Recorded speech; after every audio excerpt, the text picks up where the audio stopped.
तो आप सभी को पता ही है कि केएम शुगर के भाव बढ़ते हुए नज़र आ रहे हैं, क्योंकि जब से यहाँ पर लेट राकेश झुनझुनवाला की वाइफ ने इन्वेस्टमेंट की है, तब से स्टॉक ने क्या ज़बरदस्त रिटर्न दिया और बहुत लोगों ने यहाँ पर पैसा भी बनाया।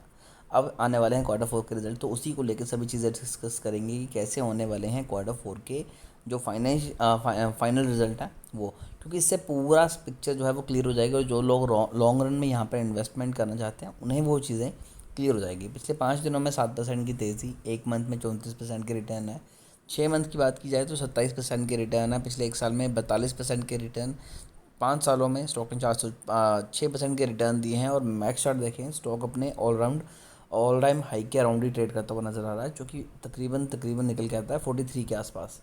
अब यहाँ पर फाइनेंशियल्स जो क्वार्टर 4 में हुए थे वो क्या थे कि दिसंबर में कंपनी का रेवेन्यू 40% डाउन हुआ था, नेट इनकम 84% डाउन हुई, डिल्यूटेड ईपीएस 84% डाउन हुआ, नेट प्रॉफिट मार्जिन 75% के अराउंड डाउन हुआ और ऑपरेटिंग इनकम 87% डाउन हुई।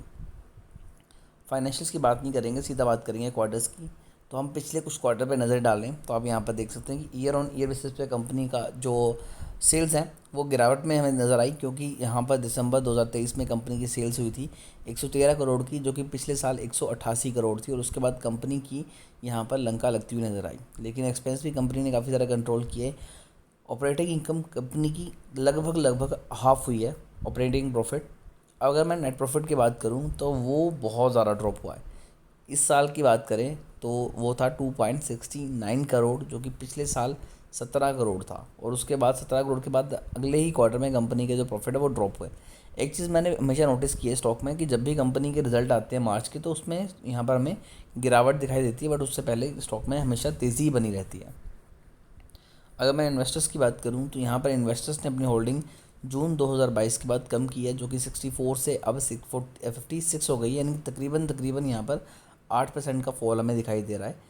दूसरी बात जो अच्छी साइन है यहाँ पर वो ये है कि एफआईज ने 0.25% की होल्डिंग बढ़ाई है, यानी कि बहुत कम बट मिनिमम होल्डिंग इंक्रीज़ की है। बाकी 43.23% की होल्डिंग यहाँ पर पब्लिक की है। तो रिज़ल्ट पे अगर नज़रें डालें तो जिस हिसाब से स्टॉक भागा है, मुझे नहीं लगता कि इस हिसाब से यहाँ पर रिज़ल्ट आ पाएंगे। बेशक राकेश झुनझुनवाला जी की वाइफ ने खरीदी तो उनके नाम से स्टॉक में हाइप क्रिएट हो गई, लोग यहाँ पर बाइंग कर रहे हैं, बट अगर ये स्टॉक अच्छे रिजल्ट नहीं लेके आता तो लोग यहाँ पर प्रॉफिट बुकिंग करेंगे और स्टॉक में गिरावट होगी। तो चांसेस यही रहने वाले हैं। बाकी फिर भी अगर आप चाहते हैं कि इनके रिज़ल्ट आपको सबसे पहले देखने के लिए मिले तो अभी चैनल को सब्सक्राइब करके बेल आइकन दबाइए, ताकि कोई भी इंपॉर्टेंट अपडेट आपसे मिस ना हो।